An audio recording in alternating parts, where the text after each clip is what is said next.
भगवान है तैयार रोहतक कान तलाखन में एंट्री करा करते तो बटाना ब्रांच पर जुलाना में बढ़ते रोड ही सपड़ गया करती भाई कांग्रेस सरकार की ना सपड़े हो तो आप जो देख रखे होगा आप लोगों ने 3 मीटर का गैप हुआ करता चौड़ाई में और 6 इंच का फर्क हुआ करता हाइट में।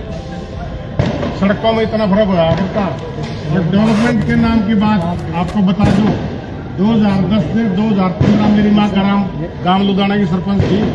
मेरे बुजुर्ग भी यहाँ रहे हैं, उनसे पूछ लेंगे, पत्रकार छायाकर साथी है, उनसे पूछ लेंगे, वो के लोग हैं, यहाँ नहीं दूंगा क्या भाई जींद गुना पाकिस्तान है। ऐसी ऐसी बात वो कहते हैं और भाई हम अपना हिसाब ले रहे हैं।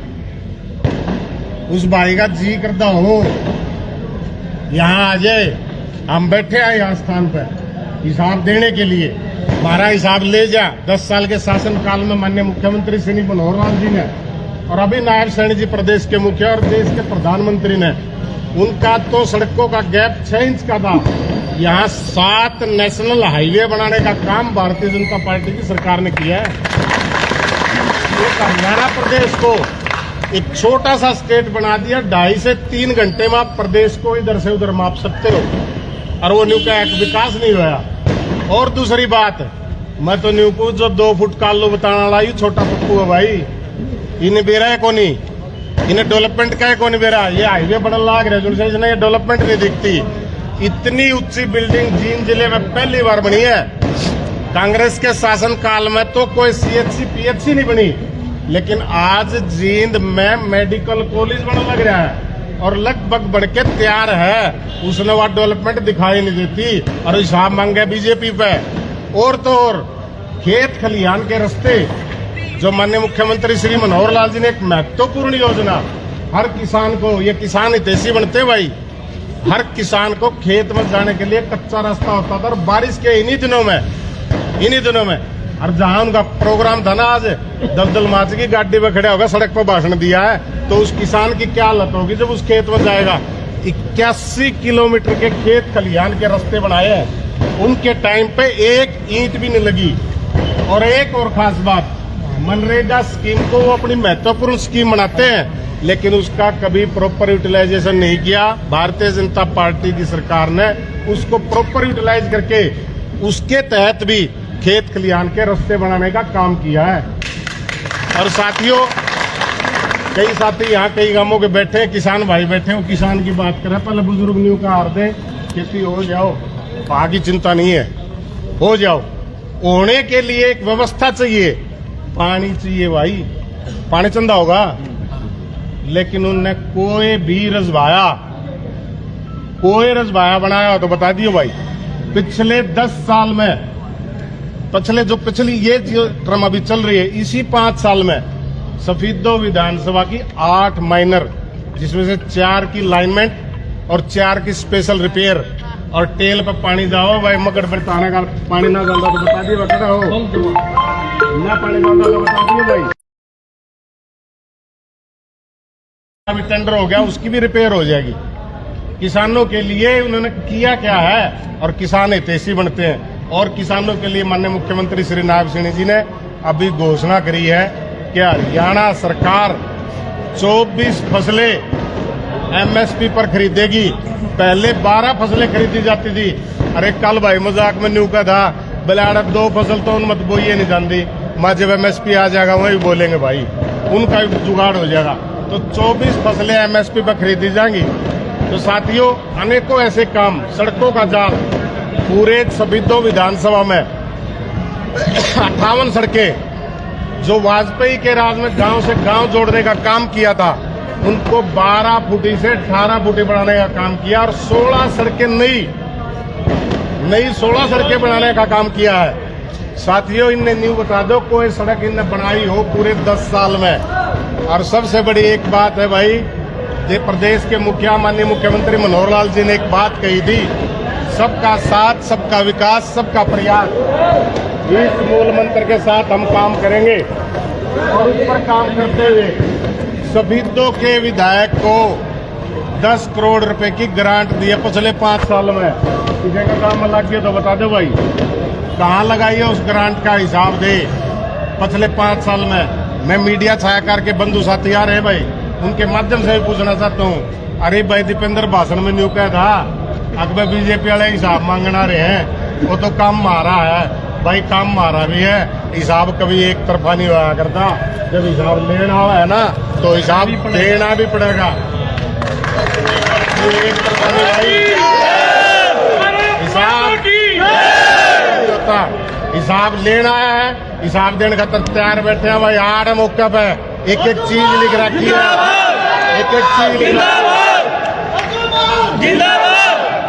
एक एक चीज लिखी है। और भाई एक और बात है, कई साथी न्यू कह दे बोले यार क्यों पंगा करो भाई, एक बात न्यू बताओ वो हिसाब मांगना रहा है। अरे पिल्लू खेड़े हुए मैं खाली के जान दिया था करानी आओ भाई, हमने खाली नहीं जान देंगे। पीसफुल शांति, उनकी तरफ से मैसेज आया था कि भाई आप शांतिपूर्वक प्रोटेस्ट करना, हम भाई उससे दूर बैठे हैं भाई। और जो संदेश लेकर आए थे उनको कह दिया था भाई हम हिसाब लेके बैठे हैं भाई, कदे न्यू सोचो अगू बैठे हैं हिसाब यूरा भाई। छाकर पत्रकार बंधु हिसाब है हमारा दौर, आ जाओ ले जाओ और अपना 10 साल का हिसाब दे जाओ। जींद में तो इन बांस आ कर दी भाई। और एक और बताऊं आपको, जींद शहर के अंदर कोई रेलवे का अंडरपास नहीं बचा, जिसके अंडरपास बन गया कोई खुली फाटक नहीं बची है। ओवरब्रिज या अंडरपास सारे बन गए। और बाईपास चौटाला राज में शुरू हुआ था भाई, 10 साल खा गए, आज तक तो बना नहीं। बीजेपी सरकार ने सबसे पहला काम जींद बाईपास बनाने का काम किया था। और मेडिकल के कारण आज आप जो ये हाईवे बने हैं मेडिकल कॉलेज के कारण, जींद में प्लाटा के रोड न्यू कहने पर डेवलपमेंट क्यों नहीं है। जो प्लाट का रेट 15,000 रुपए गज था 60,000 रुपए गज है। जो जमीन उस टाइम पर 15 लाख रुपए की थी आज 60 लाख से 2 करोड़ रुपए की जमीन है। तो यार डेवलपमेंट को नहीं भाई, किसान की वैल्यू नहीं बढ़ी, किसान के खेतों के रेट नहीं बढ़े। तो इसलिए साथियों आप इस बात का प्रचार भाई, असल में तो आधा घंटे आदमी तो उसके गिल ले जा रहे हैं जिनका उसने विकास कर रखा था, जिनका उन्हें विकास कर रखा था। हाँ एक बात और, अभी मैं भाषण सुन रहा था उसका, और न्यू कह रहा था कौशल रोजगार निगम बना दिया भाई। उसने कॉन्ट्रैक्टर बना रखे थे भाई, ठेकेदार उसका राज में ठेकेदार थे। और वह ठेकेदार के करा कर दे 3 महीने काम करा कर दे, 1 महीने की तनख्वाह दिया थे। और ठेकेदार कौन दे बेरा है, सोनू मोनू उड्डा, उन तो बाहर नहीं भाई, बाहर हो तो बता दियो। लेकिन प्रदेश की सरकार ने, प्रदेश के मुखिया ने निर्णय किया कि हर उस गरीब व्यक्ति को जिस घर में रोजगार नहीं है, हर घर को रोजगार देने का काम करेंगे। और नौकरियों की बात उन्होंने कहता बेरोजगारी फैला दी, अपना डाटा कार्ड लिया और हमारा डाटा ले ले। सफीदो विधानसभा में HSSC के 3,000 बच्चे लगे भाई, अपना हिसाब लिया होगा। सफीदो में 3,000 बच्चे लगे HSSC के, और 3 HCS लगे भाई।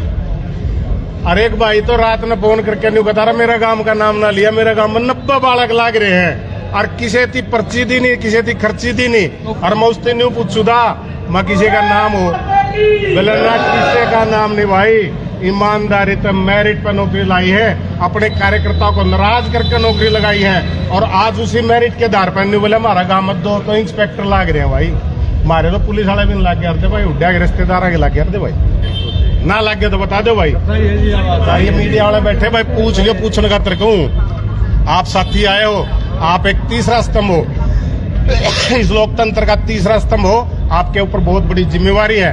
हम तो एक पार्टी के कार्यकर्ता हैं, पार्टी के एक काम करने वाले हैं, हम तो अपनी निजी बात कह सका भाई, लेकिन जो बात मैंने कही है पूरी जिम्मेवारी के साथ कह रहा हूँ, पूरे विश्वास के साथ कह रहा हूँ। आप उससे पूछ के, अगर वो आएगा, जब तक वो पिल्लू खेड़ा से नहीं निकलेगा हम यहीं बैठे हैं, हिसाब दे जाए, हिसाब ले जाए। अगर वो नहीं आए तो मैं आपके माध्यम से पूछना चाहता हूँ क्यों तो वो हिसाब लेने नहीं आए, क्यों हिसाब देने नहीं आए?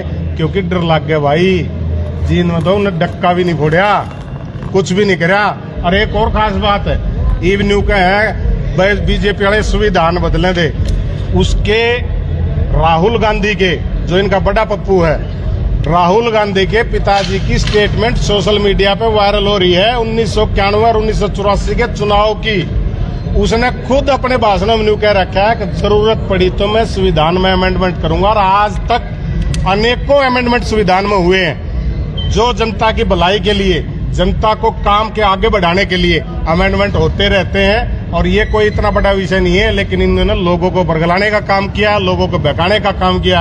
और आज भी युवा रहन भाई, साक्षी बताऊं, इसलिए आज ने कड़वत शुरू करी है।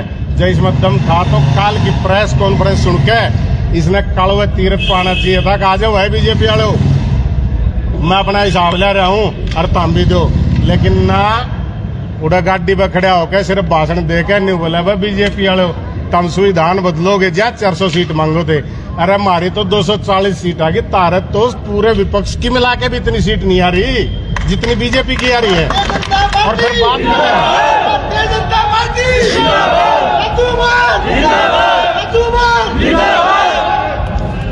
बात करें अगर हम देश का भला करेंगे। अरे एक और खास बात ये तो भाई, इतना बड़ा किसान नेता है, 2-2 फुट के आलू बताओ था लोकसभा में, 2 फुट का आलू आगरे के भाई, सोना लिकड़ेगा। वो तो बड़ा पप्पू कहता भला इधर से आलू दूंगा और उधर तो सोना निकलो।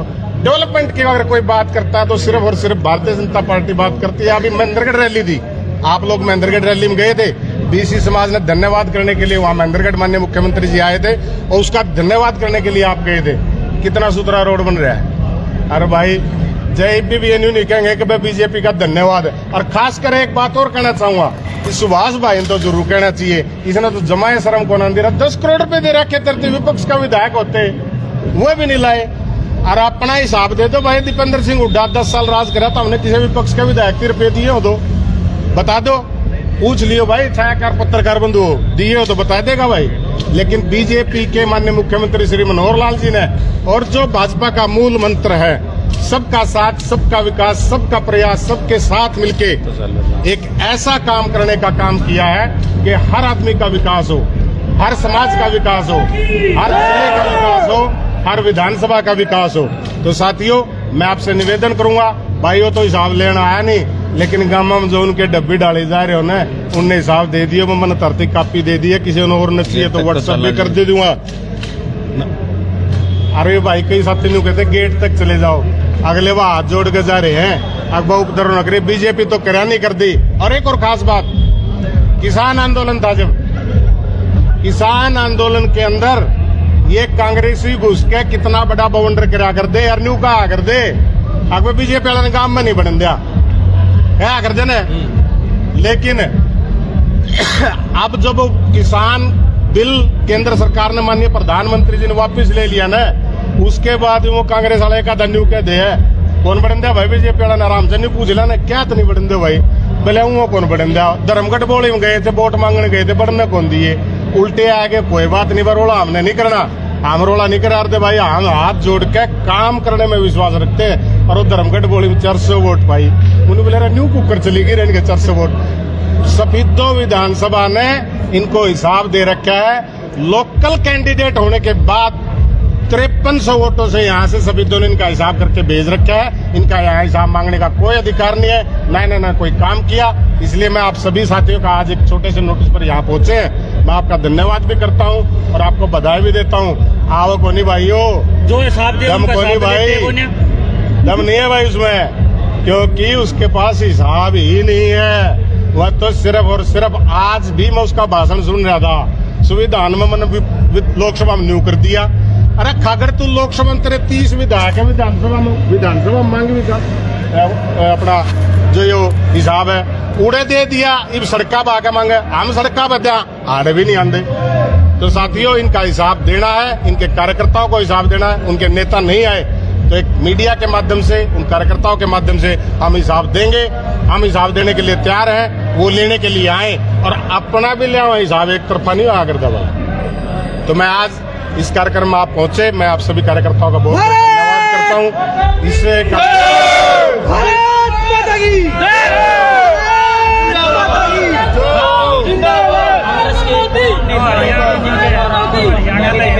आपके धरनास्थल पर आएगा। देखिए, उनकी पार्टी के कार्यकर्ता आए थे, मैं नाम नहीं बताऊंगा, उनके कानून का ये कहना था कि भाई विवाद ना हो। हमने कहा था भाई हमारी तरफ से कोई विवाद नहीं है, हम पीसफुल प्रोटेस्ट करेंगे। आपको लगता है कि हमारी तरफ से कोई विवाद है, हम आपसे 300 मीटर दूर बैठ के इस छप्पर के नीचे बैठ के अपनी बात रखेंगे, मीडिया के माध्यम से बात रखेंगे। अगर आपको लगता है कि हमें हिसाब देना चाहिए और हमें हिसाब लेना चाहिए तो वो आप आ जाओ, हम तैयार हैं। आपको ऐसा तो नहीं लग रहा बीच में पुलिस दीवार बन के खड़ी है? देखिए, प्रशासन का काम है अपना लॉ एंड ऑर्डर बना के रखना, लॉ एंड ऑर्डर बना के रखना, और हम सत्ता में हैं, हम सरकार में हैं। हम कोई ऐसा काम नहीं करेंगे जिससे लॉ एंड ऑर्डर खराब हो, क्योंकि जिम्मेवारी सरकार की है। इस नाते से हम यहाँ पीसफुल तरीके से बैठे हैं। अब हिसाब तो वो लेना रहे हैं ना, हम हिसाब ले बैठे हैं। आज भाई आना हो। विधायक अध्यक्ष जी, कुछ लोगों का कहना है कि ये तो मतलब हमारी यात्रा खराब करने के लिए प्रखंडे रचे जा रहे हैं। तो आप देख लेना कहाँ से यात्रा खराब करी हमने। ये तो लिखा हुआ डाउट रफ है, एक बार हिसाब दो भाई हम उनकी यात्रा, आप यात्रा का समाप्त तक रहेंगे ना, आप देखना। आपको कहीं लगता है तो आप हमें बता देना। विधायक से हमने बात की थी, अभी इंटरव्यू किया था, उसमें मैंने कहा था भी आपकी यात्रा वहाँ से गुजरेगी। भाजपा के राज्य मोर्चे के जिला अध्यक्ष के नेतृत्व में काफी समर्थक हैं जो आपसे हिसाब मांगेंगे, तो उन्होंने कहा भी उनको जिला अध्यक्ष के पद से क्यों हटाएगा, वो अपना हिसाब, वो भी हिसाब।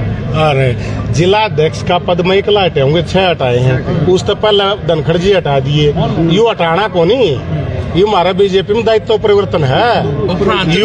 कौन गिरते यू उसने दायित्व परिवर्तन है हमारा बीजेपी का। नायब सैनी जी मुख्यमंत्री, मैं भी सुन रहा था, दीपेंद्र जी भी ये कह रहे थे कि वे ने मुख्यमंत्री बदल दिया, माननीय मुख्यमंत्री मनोहर लाल जी को केंद्र में भेज दिया। अब उनकी जगह नायब सैनी जी आ गए। नायब सैनी जी प्रदेश अध्यक्ष थे तो उनकी जगह अध्यक्ष तो बनाना ही है ना, तो अब मोहनलाल जी को बना दिया। मोहनलाल जी को लगा कि राज्य मोर को कोई और काम देना है, तो मेरे को अध्यक्ष से मुक्त कर दिया। तो एक पार्टी का दायित्व परिवर्तन का एक सिस्टम है। ये कांग्रेस में कौन होगा, कांग्रेस में अध्यक्ष नहीं बनते, क्या का परिवर्तन करेंगे? आज तक जिला अध्यक्ष है कि उड़ा, जब है नहीं उड़ा, उसमें तो परिवारवाद है। उनको प्रदेश के परिवर्तन को देखते हुए बुखलाए हुए हैं करेंगे। कौन बुखला रहे? बीजेपी वाले। हम बुखला रहे? अरे हम हिसाब देना रहे, अगले हिसाब लेना नहीं हुआ, हम बुखला रहे कि वो बुखला रहे? मोर जी, आपने 10 साल में स्पीडो में क्या 5 बड़े काम किए बीजेपी ने, थोड़ा ये गिनाओ, दो हिसाब देने आ रहे हो आप। 10 साल में, इस पिछले 5 साल का मैं आपको बता दूं, मेरे पास 5 साल का लेखा जोखा है। 8 नए रसभाई, जो रसभाई पुराने बने हुए थे, जो बहुत पुराने थे, उनको नया बनाने का काम और टेल तक पानी पहुंचाने का काम भारतीय जनता पार्टी ने किया है। दूसरा, जो नेशनल हाईवे बने थे, ये जो बड़े बड़े नेशनल हाईवे बने हैं, वो भी एक काम है। तीसरा, उन नेशनल हाईवे के बनाने में जो यहाँ का सिस्टम, रोडों का सिस्टम खराब हुआ था, उन सभी रोडों को दोबारा नए सिरे से 12 से 18 फुट कर दिया, स्ट्रेंथनिंग, वाइडनिंग और 16 नए रोड बनाए। चौथा, सफीदो नहर पटड़ियाँ, सफीदो जो नहर पटड़ी बहुत लंबे टाइम से डिमांड थी, उनको पक्का करने का काम इस सरकार ने किया। 5वां, इस विधानसभा में गांव की जो फिरनियां थी, उन फिरनियों को माननीय मुख्यमंत्री ने पोर्टल के माध्यम से, जो इन्हों कहे ना पोर्टल, अगर कोई सरपंच किसी दौर जाके गया हो ना भाई, इन्हों कहे देख मुहूर्त मांग के ले आओ ना, उसने पोर्टल पर अपलोड करी और उस पोर्टल के माध्यम से वो फिरनी आई। एक फिरनी में अड़चन आई थी डिडवाड़ा फिरनी में। डिडवाड़ा फिरनी में जो नक्शा था, उसमें नक्शे में स्कूल आड़े आ रहा था, उसको दोबारा से रंग भरवा के, और 1 करोड़ 46 लाख रुपए का वहां भी काम चल रहा है। 40 साल पुरानी फिरनी है। 7वां काम, जो सड़कें जितनी 16 सड़कें नई बनाई हैं, और भी अनेकों ऐसे काम किए, मैं लिस्ट है आपके पास, मैं दे दूंगा। ये दो विधायक का आरोप है, 10 साल पहले सिल्लू खेड़ा में जहाँ खड़े हैं, यहाँ महिलाओं के लिए, लड़कियों के लिए कॉलेज की घोषणा हुई थी, एक नीट की, यहाँ तो सरकारी अस्पताल, उसमें डॉक्टर नहीं है। 20 से ज्यादा स्पीडो हल्के में सरकार था, कौन सी पार्टी में था? 10 साल पहले वो विधायक कौन सी पार्टी में था? इनेलो में था ना। वो तो इनेलो से आकर, माना आपको पहले भी कहा था, वो एक्सीडेंटल विधायक है। इनेलो तो आया और आके वो सवाल पूछा है, उसका तो कोई रोल ही नहीं है इसमें। वो 10 साल का जब कांग्रेस का शासनकाल था, वो हिसाब किताब है, और 10 साल का बीजेपी का हिसाब किताब, वो तो वो बीच में पड़ा है। वो 10 करोड़ का हिसाब दो ना, जिनसे सरकार ने दे रखे उसको, वो तो वो बीच में पड़ा है। क्या का हिसाब मांगो? वो तो उस समय टाइम सत्ता में नहीं था, लोकदल में था, उसको तो क्या हिसाब दे? लेकिन कांग्रेस के जो प्रदेश के मुखिया रहे हैं, प्रदेश के मुख्यमंत्री भी रहे, सांसद भी रहे, वो हिसाब दे और आगे ले ले। Thank you sir. दोस्तों, आप देख सकते हैं फिलहाल बीजेपी से पूर्व जिलाध्यक्ष राजू मोर हमारे साथ है जुड़े हुए थे और फिलहाल अभी आप देख सकते हैं जो बीजेपी पार्टी को है, सॉरी कांग्रेस पार्टी को है, जो हिसाब है वो देने के लिए है यहाँ पर पहुँचे हुए हैं। और दोस्तों आप तस्वीर के माध्यम से आप देख सकते हैं जितने 7 जुलाई तस्वीरें आप देख पा रहे तस्वीर समर्पित रहने वाली है। आप ही तस्वीरों को लगातार है शेयर करते रहिएगा। और दोस्तों मैं आपको आगे दिखाना चाहूँगा यहाँ पर प्रशासन भी काफ़ी संख्या में यहाँ पर पहुँचा है ताकि यहाँ पर किसी प्रकार का कोई विवाद ना हो, कोई दिक्कत ना हो। और सामने आपको ड्रोन दिखाई दे रहा है दोस्तों, वहाँ पर है जो कांग्रेस पार्टी की जो यात्रा चली हुई है हरियाणा मांगे हिसाब, फिलहाल वो पिल्लूखेड़ा में पहुंच चुकी है। तो दोस्तों आप तस्वीरों के माध्यम से आपको मैं दिखा रहा हूं जो आपके यहाँ पर काफ़ी संख्या में प्रशासन आपको दिखाई दे रहा है। और जैसे कि आपने सुना कि राजू मोर ने कहा कि हम शांतिपूर्वक है, हम यहीं पर बैठे रहेंगे और यदि कांग्रेस पार्टी से यहाँ पर हिसाब लेने के लिए आते हैं तो हम उनको हिसाब देंगे, लेकिन हम उनके वहाँ पर नहीं जाने वाले, हम उनके बीच में नहीं जाने वाले हैं। दोस्तों फिलहाल तस्वीरों के माध्यम से आप देख सकते हैं। तो जितने साथ जो लाइव तस्वीरें आप पिल्लूखेड़ा से आप देख पा रहे तो आप इस तस्वीर को लगातार शेयर करते रहिएगा। दोस्तों मैं आपको तस्वीरें पिल्लूखेड़ा की जो अनाज मंडी है, अनाज मंडी से आपको मैं लाइव तस्वीर आपको मैं दिखा रहा हूं। और दोस्तों क्या कुछ कहना चाहेंगे जो आपने राजू मोर की जो बातें सुनी हैं और जो हिसाब जो दिया है, क्या वाकई में ये हिसाब सही है गलत है, वो भी आप हमें कमेंट बॉक्स में है जरूर बताते रहिएगा। और तस्वीर में आप लगातार आप देख पा रहे हैं।